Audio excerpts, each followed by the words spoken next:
Art Williams has spoken to many business groups throughout the years. The following speech was delivered to the 1987 National Religious Broadcaster Convention and has become a classic example of Art's philosophy on winning in business. It is simply entitled, Do It.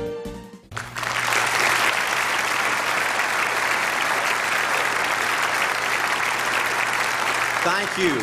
Thank you, Jerry. And I tell you, I don't know if I've been this nervous in a long time. This is the most intimidating thing that I think's ever happened to me. An old dumb South Georgia football coach speaking to a bunch of TV personalities like many of you, many great evangelists in the audience, and who put me between Falwell and Swaggart on the same night just totally blows me away. But I'll try to give it my best shot. I was asked to talk to you about how to win in business. I think it's a good subject for you to think about because I believe business in America is in a crisis situation today. All you have to do is read the paper and every month see our trade deficit, and it's just a very depressing situation. And to speak to you about how to win in business, there's a lot of obvious things I could talk about. You first have to find a need. You've got to fill the need for a consumer out there. You've got to have a market. You've got to have somebody to sell your product or your service to. You've got to, if you really want to get big and win big, you've got to have a uniqueness. There's got to be something a little bit different from you than all the competition out there. But by far the most important thing you've got to have to win in business in these United States today is a very unique kind of mental toughness. I believe the difference in winning and losing in the free enterprise system is so small, it's almost too scary to talk about. You can do 99% of the things right in business, and yet if you don't possess what I call that winning edge, that mental toughness, folks, it's impossible to win. I believe the thinking in corporate America has been screwed up over these last 20 or 25 years, and I believe this screwed up kind of thinking started in our big liberal universities today. I believe a college degree in business for most universities today is not worth the paper it's written on. I just had a son graduate from the University of Georgia a few months ago. The reason I think that is because most of these professors in most of these universities today hadn't got enough common sense to get in out of the rain. They don't have any idea of what it takes to win out there in the real world. They deal in a bunch of theory. These people have tried to fill up corporate America with this kind of thinking. These are the special people. If you're born rich, if you're born on the right side of the track, they rule you, the privileged class in America. If you're born poor from an average, ordinary background like I came from, they say you're supposed to give up all your big dreams and all your big ambitions and all your big hope. If you have a high IQ, they rule you brilliant. If you have an average IQ like me, they say you ought to drive a truck or be a janitor. Well, bull. That ain't the way.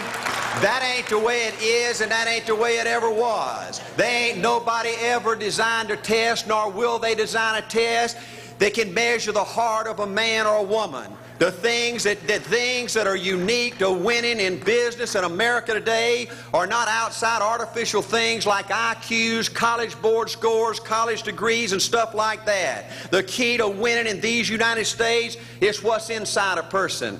It's your integrity. It's your people abilities. It's your character. I believe in developing this winning edge. I've got 10 or 12 points that I won't be able to go over with you tonight, but let me just give you a flavor of what I think you've got to do to succeed in these United States. Number one, you've got to get excited. Folks, I don't believe anybody will ever tell you anything more important than this in winning in these United States. 90+% of winning in anything you try to do in America today, you've got to be excited. People in America won't follow or believe in a negative, dull, disillusioned, frustrated, dadgum crybaby. People want people that are positive and excited and enthusiastic and tough. The greatest definition I ever heard, I thought about this 10 million times when I wanted to quit along the way of a winner. This guy said almost everybody in America can stay excited for 2 or 3 months. A few people can stay excited for 2 or 3 years. But a winner will stay excited for 30 years or ever how long it takes to win. Another key to building this winning edge and this mental toughness is you've got to become a dreamer again. You know, I'm a Methodist, and we just changed ministers a few weeks ago, and our new minister came in, and the church was just packed. And the first thing he said, well, it looks like everybody came out to see the monkey perform. And the second thing out of his mouth, he said, for a church to be a great church, you got to have a dream. If you don't have a dream, you're dead. And boy, I sat up and I said, man, me and this guy are going to get along good because he knows what he's talking about. See, folks, I believe in order to win, you got to feel good about yourself. I was coaching football for 7 years back in Georgia, and I had a paddle in my coaching office, and it was about this thick and this long. And in the fat end, I had little holes bored in it so you could really get some speed and blister their little butt, you know, when they misbehaved. And I had a rule on my football team that if any kid said, I can't, if any football player heard one of my football players said, I can't, he got to bring him in the coach's office and give him 3 licks. And it took me about a month to get all that thinking out of my players every year, you know. And I'd have football players knock on my door at recess and at lunch and after school. And he said, Coach, he said it. Coach, he said it. And I'd make that kid bend over, and I'd give that other kid the board. He'd bust him 3 times. And folks, it didn't take long. You couldn't create a word game to get one of my kids to say, I can't. Bring it home a little bit more personal. When April and little Art were just this little and could understand words, every time they said, I can't, I made them do 3 push-ups. Folks, there ain't nothing you can't do in America if you want to bad enough. Another key in building this winning edge is, folks, you got to stand for something. People in America, the good people in America, are fed up with these dadgum fence sitters and mealy mouths. Corporate America has an especially black eye in business today. Most people in America think you can't find a company. They think you can't find a salesperson that'll tell you like it is and stand behind their word. They think these companies will sell anything, say anything, just to make a sale, just to make a profit. Well, you know what? Folks, if you want to win in the free enterprise system in America today, you got to stand for something. And another point, thank you, is yes, you're going to be controversial. Folks, if you want to win in these United States today, just get ready. You're going to be controversial. The only way not to be controversial is to be average and ordinary. Just call me anything but average and ordinary. Now, I know some of you might say, well, you know, I don't think I like Art Williams. You know, he sounds like an old tough butt to me. Well, folks, I'm telling you, you can be good and tough at the same time. I bet nobody's ever talked to a religious broadcaster like that.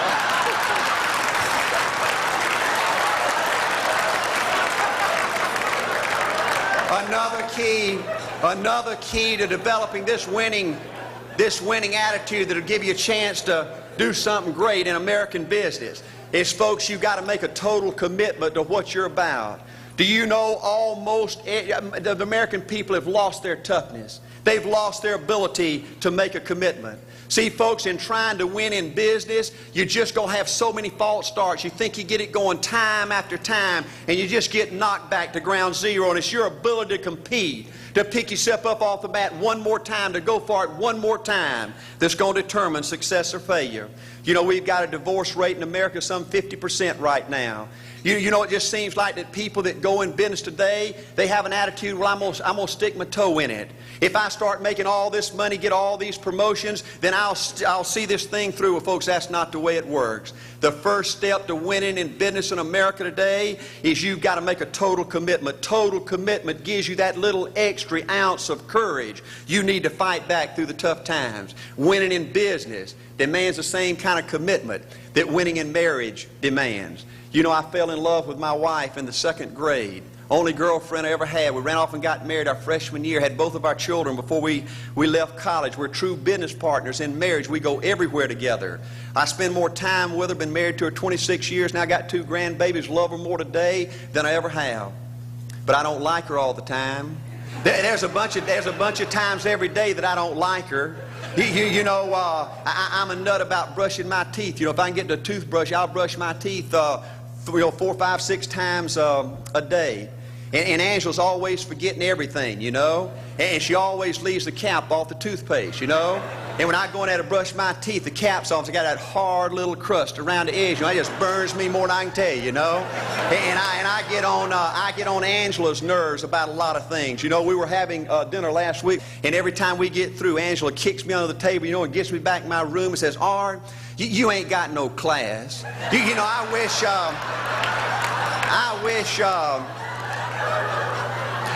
Art, you could learn to eat with your mouth closed, you know.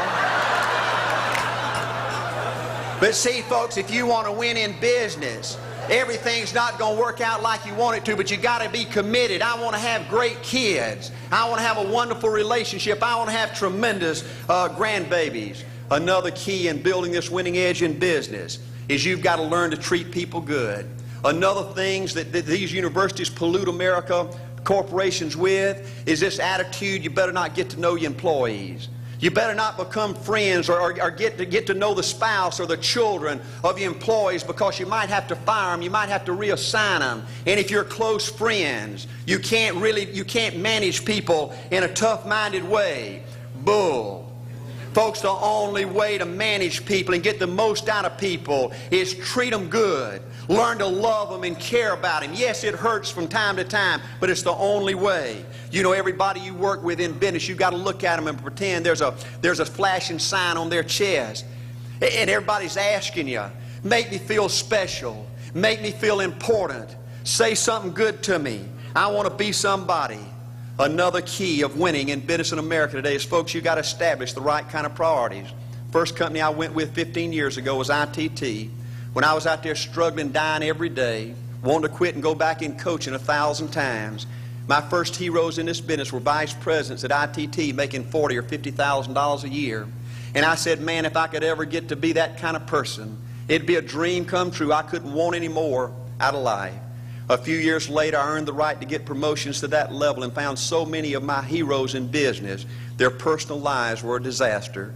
They were alcoholics and divorced 3 and 4 and 5 times. I just read an article by the author of In Search of Excellence, and I saw where he says, I can't find evidence of any successful business person in America that's not tunnel vision, that just doesn't give everything to business. Folks, I said back then, 15 years ago, that if that's the price you've got to pay to win in business, it's not worth it. 15 years later, a multimillionaire. Folks, I can stand and preach to you that you can't separate your personal life from your business life. God's got to come first. Your family's got to come second. And business has got to come third. And I believe if you have a lousy spiritual life and a lousy personal life, long range, it's going to be devastating to your business. Another thing in building this winning attitude.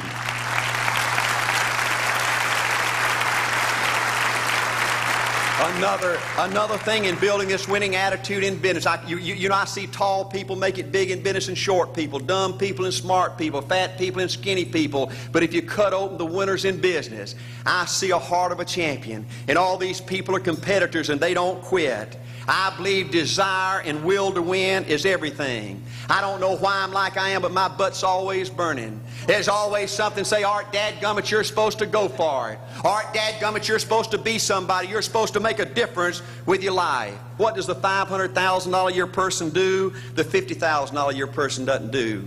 You look at the outside and study those two individuals, everything seems to be the same.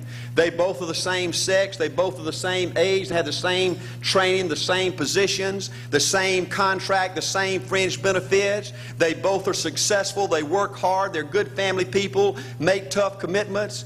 But what's the difference? What does the $500,000 a year person do? The $50,000 a year person doesn't do. He pays the price and a little bit more. He works hard and a little bit more. He's loyal to the company and a little bit more. He believes in a little bit more. He makes money and a little bit more. He saves money and a little bit more. If you want to win in these United States, you got to be tough and you can't quit. The last thing I'll talk to you about today in building this winning edge is, folks, if you want to win in business, you got to be a leader. Leadership is everything. You show me anything in these United States that win, I'll show you a leader at work. You show me a successful church, Boy Scout troop, club, football team, business, I'll show you something run by a leader. See, I thought at one time in my life you had to be smart to win. I used to have these smart people that dress so pretty and talk so pretty and use these big words. They just intimidated me. And I said, Art, you can't ever be that good. Why don't you just throw in the towel and go on back and coach football for a living? And I found two things out about smart people. I think it's almost impossible for a smart person to win in business in America today. Because I find smart people spend their whole lifetime figuring things out. They're always trying to figure out an easier way and a quicker way. And another thing I found out about smart people is they just don't get around to doing nothing. And see, somebody like Art Williams, everybody says, well, he can't do it. And somebody like that can't do it. But he does it. See, folks, I want you to know almost everybody in America almost does enough to win. They almost get there. They almost are over the hump. They almost have it going. They almost, in everything they do, almost is a way of life to almost everybody in America. But the winners do it. What do? They do whatever it takes to get the job done. They do it and do it and do it and do it and do it until the job gets done. And then they talk about how great it is to be somebody they're proud of. We need leaders in America who can do it. If you want to become somebody, do it. If you want to go in business for yourself, do it. If you want to become financially independent, do it. I hear too much talk in these United States. Everybody can talk a good game. We need people in America who can do it. I go all over this country with A.L. Williams, and I have people say, Art, you can count on me. Wonderful. Just do it. Art, I guarantee you this is my last stop. I'm going to win now. Super duper. Just do it. Art, if I could just have one good month and get the ball going, I know I could make it big. Super. Just do it. Art, if I could just pay off this debt, I could really go. Great. Just do it. Art, if I could just sell my house. Do it. But houses ain't selling. Do it anyway. Art, I'm not making any money. What can I do? You just do it. Do what, Art? You do it and do it and do it. Art, I guarantee I'm going to win this contest. Super duper. Just do it. Art, I'm over the hump now. Watch my smoke. Great. Just do it. Art, I want to make it so bad I can taste it. What I do? You just do it. Art, I'm a vice president now. Can I quit doing it? No. Art, I don't know if I can keep on keeping on. I'm really hurting. What I do? You just do it. Do what, Art? You do it and do it and do it. Art, all my life I wanted to be somebody important. Well, what do it then? Art, I'm going to save money so I don't have to go through this again. Great. Just do it. Art, I don't feel like I've had enough training. What I do? You just do it. Art, my manager don't give me no help. What I do? You just do it. Art, you don't understand. I was Mr. Everything at my former company. You don't mean I have to start off down at the bottom and do it, do you? Yep, you really got to do it. Art, what's the primary difference between winners and losers? The winners do it. They do it and do it and do it and do it until the job gets done. And then they talk about how great it is to finally have achieved something unique and how glad they are that they didn't quit like everybody else and how wonderful it is to finally be somebody they're proud of and make a difference with their life. Thank you.